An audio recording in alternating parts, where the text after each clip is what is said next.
6,000 miles away, I got a text message that changed everything. Just 4 words. The store is gone. I stared at my phone inside a hotel room in Munich. Gone? My grandmother's antique store had survived recessions, floods, chain retailers, 47 years of business.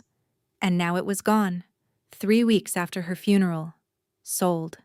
By my own family. My parents said there was nothing left worth saving. Nothing valuable. Nothing important. For a while I believed them. Then an old employee called me and said something that made my stomach drop. They missed a box. A dusty box in the attic. One they never bothered opening.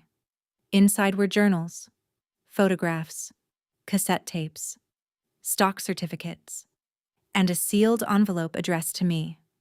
The first sentence read, "If you're reading this, they sold my life's work." The last sentence destroyed everything my family thought they inherited.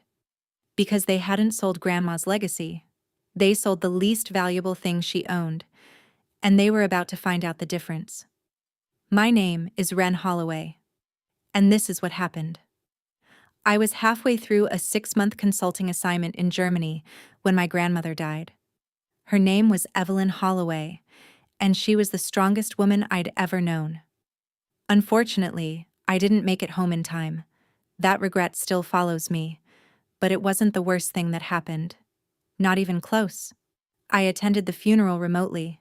Video screen. Bad connection. Frozen faces.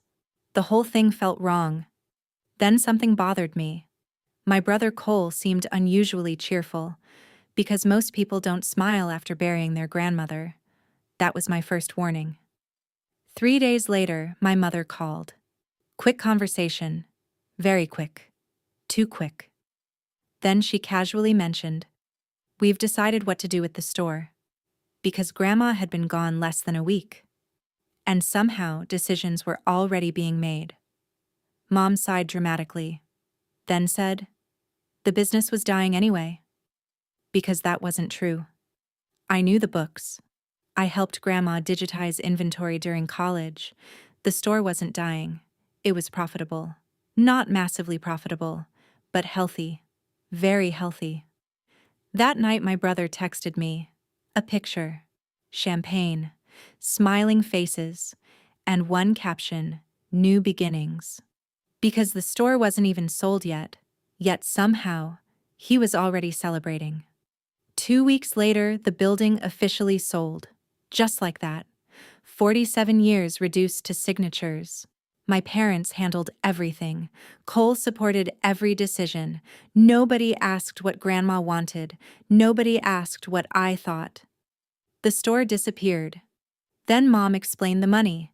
The building sold for $420,000. Simple enough. Except the numbers felt strange. Very strange. Because Cole suddenly bought a new truck. Because that truck cost far more than his supposed share. Then another surprise appeared online. Cole purchased a vacation condo near a lake. A condo. And a truck. Within the same month. Because according to my parents, everyone received equal distributions. The math wasn't working. If you've ever noticed family stories stop making sense when money gets involved, comment, "Follow the money." 1 month later, I received a phone call. Unknown number. Small town area code. I almost ignored it. Thank God I didn't. Because the caller introduced himself as Leonard Price, a man who had worked for Grandma for 23 years. And he sounded nervous. Leonard cleared his throat, then said, "Wren, they're renovating the attic." Silence. Then he added, "There's a box up here with your name on it." My pulse spiked instantly, because Grandma rarely labeled anything, and if she specifically labeled a box for me, she wanted me to find it. The question was why, and I was about to find out. I landed back in Ohio 4 days later, jet-lagged, exhausted, still grieving. But none of that mattered, because the entire drive from the airport I could think about only one thing, the box. Grandma had left thousands of objects behind over 47 years. Yet somehow, she'd labeled exactly one with my name. That didn't feel accidental. The antique store looked different. Painfully different. The sign was gone. Windows covered. Workers carrying equipment inside. Because places don't just hold memories, they hold people. It felt like Grandma had vanished twice. Leonard Price met me behind the building, 70 years old. Grease-stained work jacket. Same one he'd worn for decades. Because Leonard wasn't emotional. Never had been. Yet his eyes looked red. Then he quietly said, "Your grandmother expected this." My stomach dropped. I stopped walking. "What do you mean?" Leonard hesitated, then pointed upward, toward the attic. Because instead of answering, he wanted the box to answer. I knew this wasn't going to be simple. The box sat beneath an old window, covered in dust. Smaller than I expected, because life-changing discoveries are usually hidden inside ordinary things. Then I saw the label, handwritten, faded, 3 words, for Ren only. My hands started shaking. Inside were journals, dozens of them, leather-bound, organized by year, 20 years worth. Because Grandma rarely talked about herself. She listened, observed, remembered. And apparently, she wrote everything down. I opened the oldest journal, the year the store opened. Then I read something unexpected. Russell thinks nobody will take me seriously. Russell? Because nobody in our family was named Russell. Yet here he was, on the first page. Beneath the journals sat a folded legal document, yellow with age, original partnership agreement, dated June 1978. 2 signatures, Evelyn Holloway, and someone else, Russell Mercer. There was that name again. Because nobody had ever mentioned a business partner. Ever. Then I found old photographs, stacks of them. One immediately caught my attention. Grandma standing beside a man, both smiling, holding blueprints. Interesting. Because this wasn't an antique store photo. This looked industrial, corporate, important. Then I flipped it over. The handwritten caption changed everything. First warehouse, 1982. Warehouse? What warehouse? At the bottom of the box sat 6 cassette tapes, each carefully labeled. Then I noticed one final item, a sealed envelope, Grandma's handwriting, instructions written across the front. Open only if they sell the store. I froze. Because suddenly, this wasn't a memory box. It was a contingency plan, and Grandma had prepared it years before she died. I didn't know it yet. But the envelope was about to prove my family sold the wrong thing. I stared at the sealed envelope for nearly 5 minutes before opening it. Because some letters feel heavy before you even read them. This was one of those letters. Then I unfolded the paper and read the first sentence. If you're reading this, they sold my life's work. My throat tightened immediately. The next line surprised me. Actually surprised me. Grandma wrote, "Don't waste your energy fighting for the building." Because that's exactly what I wanted to do. Challenge the sale, challenge my family, challenge everything. But Grandma was telling me not to. Then came the sentence that changed everything. At the center of the page, underlined twice, were 6 words. Fight for the truth, not the store. The store wasn't the story. The truth was. And Grandma clearly believed I didn't know it yet. The next paragraph explained Russell, at least partially. Grandma described him as the smartest businessman I ever met. Because my family never mentioned him. Not once. Not at birthdays. Not at holidays. Not ever. He helped build everything. Then I found another photograph. This one larger, clearer, more detailed. Russell standing beside Grandma. Behind them, a manufacturing facility. Huge, because antique stores don't own factories. The questions multiplied. I drove directly to Leonard's house. the photo in my hand. Then I asked, "Who was Russell Mercer?" The color immediately drained from his face, because recognition happened instantly. And recognition means history. A lot of history. Leonard sat down heavily, then sighed. Long, slow, tired. Then he said, "Your grandmother didn't start with antiques." I froze, because that single sentence erased 40 years of family stories. Everything I thought I knew suddenly looked incomplete. Leonard explained. In the late 70s, Grandma and Russell built a sourcing business together. Small at first, then bigger, then much bigger.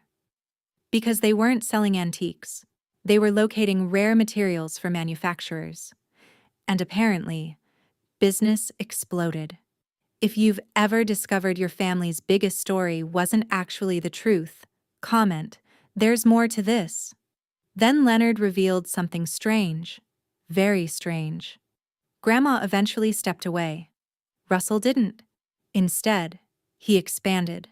Aggressively. Nationally. Then, internationally. The antique store looked less like a business and more like a retirement project. That night, I searched corporate records. Then I found it. Russell Mercer. Founder. Chairman. Mercer Industries. Because I recognized the company immediately. Everybody did.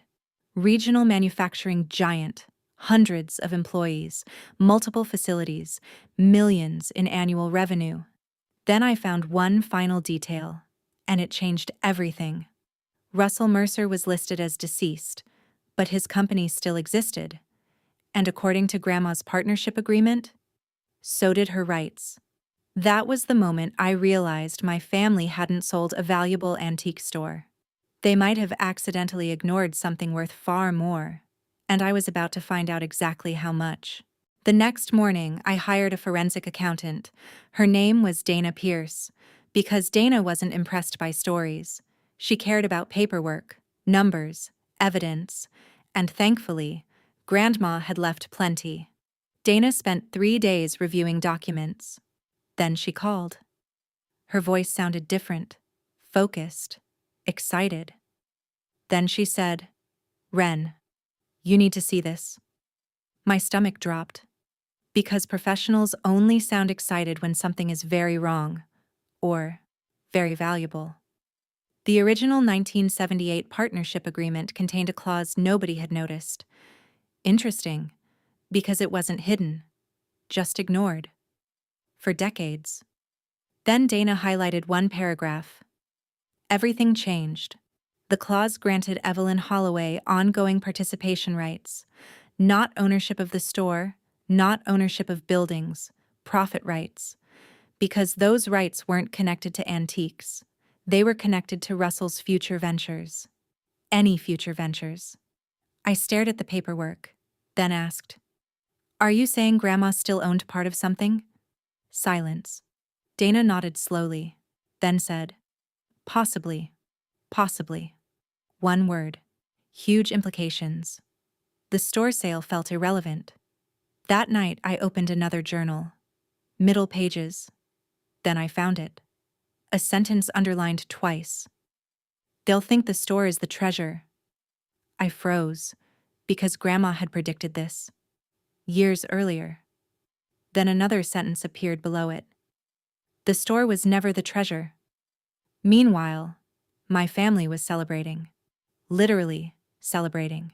Social media posts, boat pictures, vacation photos, Cole showing off his new truck. Because confident people spend money. Certain people spend money fast. I wondered what would happen if they were wrong. Dana called again, this time sounding stunned. Actually stunned. Then she said, "We found dormant dividend accounts." I nearly dropped my phone. Dormant. Meaning untouched, unclaimed, waiting. For years. Maybe decades. Then came corporate records, trust records, state filings, archived agreements. Because every document pointed toward the same conclusion. Evelyn Holloway's interest never disappeared, never transferred, never terminated, and nobody had ever claimed it. 2 weeks later, attorney letters went out. Certified mail. Official. Documented. Real. My parents received one. Cole received one. Mercer Industries received one. The people laughing at my fantasy treasure hunt stopped laughing. Because lawyers don't send letters over fairy tales.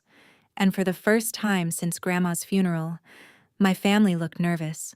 Very nervous.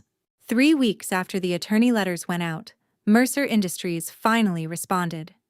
Because giant companies usually move slowly. Lawyers, reviews, committees. But this response came quickly. Very quickly. Then Dana called me.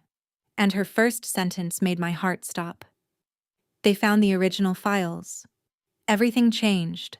Mercer Industries had archived records going back decades, meeting notes, contracts, partnership documents.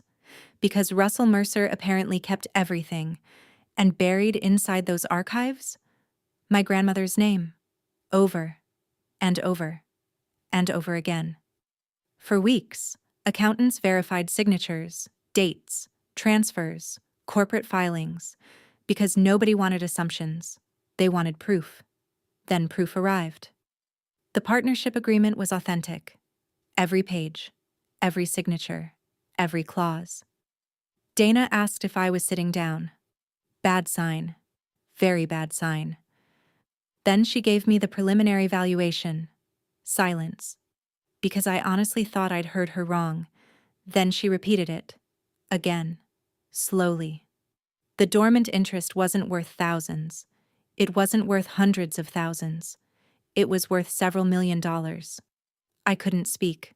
The story somehow reached local reporters, because small towns love forgotten history, especially when money is involved. Then the headline appeared. Forgotten antique shop linked to regional business empire. The article went everywhere. Suddenly people wanted to know who Evelyn Holloway really was. And that's when my family started panicking. My brother called for the first time in months, because success had made him disappear. Trouble brought him back. Then he said, "Ren, we need to talk." Translation. He finally understood. Then he asked the question I'd been waiting for. How much is this worth? I hung up. The timing couldn't have been worse for Cole. Truck payments, boat payments, vacation condo payments. Because he spent money before understanding where it came from.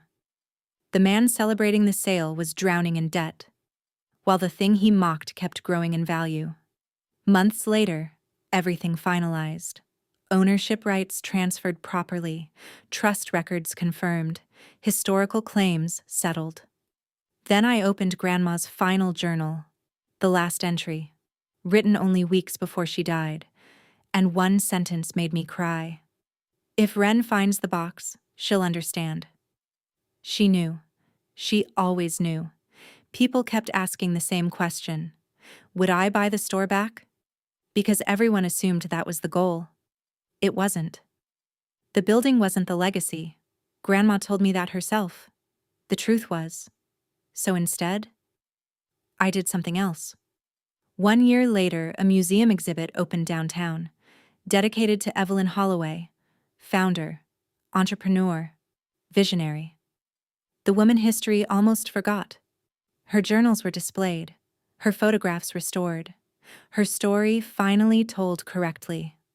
I also created a scholarship fund in her name, for young women starting businesses, the kind of opportunity she never had. Meanwhile, the truck was gone, the boat was gone, the condo was gone, and the people who sold her store were left explaining why they never bothered opening one dusty attic box. Sometimes visitors ask me if I'm angry. Not anymore, because they thought they sold Grandma's legacy. All they sold was the building. The legacy was sitting in a dusty attic box, waiting for someone who cared enough to open it.